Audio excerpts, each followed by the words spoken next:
ഇത് ഞാൻ ഗുരുഗുണം എൻ്റെ വീടിൻ്റെ അടുത്ത് ഇവിടെ ശ്രീകൃഷ്ണൻ്റെ ഒരു അമ്പലമുണ്ട്. അയിരൂര് ശ്രീകൃഷ്ണൻ്റെ അമ്പലം എന്ന് പറയും. ഇവൻ എല്ലാവരെയും അമ്മനെയും വൃത്തിയടിപ്പിച്ചും എല്ലാവരെ കൊണ്ട് മോളെയും വൃത്തിയടിപ്പിച്ചും എല്ലാവരും പെങ്ങന്മാരെയും വൃത്തിയടിപ്പിച്ചും ഗർഭിണികളെ വൃത്തിയടിപ്പിച്ചും ഇത്രയും കാലം നരകിച്ചിങ്ങനെ ഇവൻ അമ്പലം പൂജിക്കുന്നത്. എല്ലാവരും കൊണ്ട് തെറി വിളിപ്പിച്ചും ഞാനവിടെ അമ്പലത്തേക്ക് ശേഷമാണ് എന്ന് ഒരു മിനിറ്റിലാണ്ട് വിളിക്കുക. അപ്പം എന്നിട്ടാണ് അമ്പലം പൂജിക്കുന്നത്. ഇത്രയും വൃത്തിയായിട്ട് വെച്ചിട്ട് നിങ്ങളെ നരകിപ്പിച്ചിരുന്നു, നിങ്ങളെ തല്ലിച്ചും ഉപദ്രവിച്ചും ജയിലിലിട്ടും ഇതൊക്കെ ഇനി ഇത്രയും കാലം ആൾക്കാർ ജീവിപ്പിച്ചിരുന്നു. നിങ്ങളെ ക്രൂരമായി കൊന്നും നരഭോജികൾ വരും. അപ്പം അന്ന് ഇവൻ അമ്പലം പൂജിക്കാൻ പറ്റാണ്ടാകുമ്പോൾ എന്നെ ഭ്രാന്ത് കയറ്റിയിട്ട് കളിയിലുണ്ടാക്കിയിട്ട് ഇവൻ്റെ അമ്പലം ഭ്രാന്ത് വരുമ്പോൾ നമുക്ക് അമ്പലം പൊളിക്കാനുള്ള ദേഷ്യം ഒരു കയറ്റാം. നമ്മളെ ഉദ്ദേശിച്ച് കൊല്ലാൻ നിൽക്കല്ല. അപ്പം ആ ദേഷ്യത്തിൽ നമ്മൾ പോയിട്ട് എൻ്റെ ശ്രീകൃഷ്ണൻ്റെ അമ്പലത്തോടെ ആയിരുന്നു അവൻ്റെ വിളക്കും വലിച്ച് എറിയണതും വിഗ്രഹം ചവിട്ടി പൊളിക്കണതും. അങ്ങനെ 5-6 പ്രാവശ്യം ചെയ്യുമ്പോഴാണ് ഇവർ എൻ്റെ വലിയ പ്രാവശ്യം കേസ് കൊടുത്തിട്ട് കോടതിയിൽ 16 ഉറുപ്പിക ഞാൻ കൊടുത്തത്. അത് 2 കൊല്ലം തന്നെ നടത്തിച്ച്. പോകുമ്പോൾ കണ്ടാൽ കാശ്ശേരി വേറെയാണ്. അത് കഴിയുമ്പോൾ വീണ്ടും അവർ ഈ അമ്പലം പൊളിക്കാനുള്ള ഇത് കയറ്റുന്നത് നമ്മളെ ഉപദ്രവിക്കുന്നത്. എന്നുവെച്ചാൽ ഞാൻ വീണ്ടും ചെന്ന് വിളക്കല്ലി പൊളിച്ചിട്ട് വിഗ്രഹം ചട്ടി തെറിപ്പിച്ചിട്ട് ഇവരാൾക്കാരെ കയ്യും കാലൊക്കെ മുറിച്ച് കളയാനല്ലേ. അപ്പോൾ അതിന് ഇവരമ്പലം പൂജിക്കാൻ പാടില്ല. അപ്പോൾ ഇവരാൾക്കാർ തല്ലിക്കുകയും ചെയ്യുന്നുണ്ട്, കയ്യും കാലും മുറിച്ച് കളയുന്നുണ്ട്.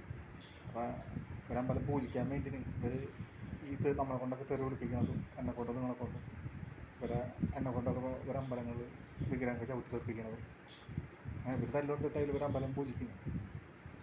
ഇവരമ്പലത്തിലുള്ളവരും ഇവരെ അമ്മനെ തൂക്കിയെന്ന് വിളിക്കുന്നത് എന്നും.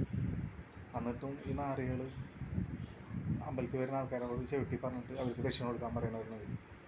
എന്തായാലും അവർ അമ്മയ്ക്ക് വിളിച്ചിട്ടായാലും അമ്പലം ഇവരെ പൂജിക്കാണ്ട് ഇട്ട് പോയി കഴിഞ്ഞാലോ എന്ന് വെച്ചിട്ട് അതിന് പകരം ഇവർ അവരെ പെണ്ണുങ്ങളെ മക്കളൊക്കെ വൃത്തിയാക്കിയിട്ടുണ്ട്.